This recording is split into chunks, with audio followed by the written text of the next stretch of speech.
உங்க வாழ்க்கையில எதிர்பார்த்த ஒரு அற்புதம், உங்க குடும்பத்துக்கு நீங்க கொடுக்க நினைச்ச சில அதிசயம், இந்த இரண்டையும் ஒன்றா தருவதுதான் தணிகையின் அதிர்ஷ்டம்.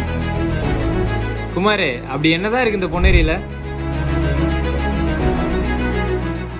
இம்போர்ட் எக்ஸ்போர்ட்டுக்கு அதானி போட்டு, போட்டிங்க்கு அண்ணாமலைச்சேரி, காவலுக்கு முனீஸ்வரன் கோவில், என்டர்டைன்மெண்ட்க்கு பழவேற்காடு பீச், ஜாபுக்கு மஹிந்திரா வேர்ல்ட் சிட்டி.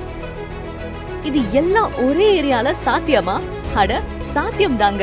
நம்ம இடத்துல செம ஸ்பாட்ல, அதுவே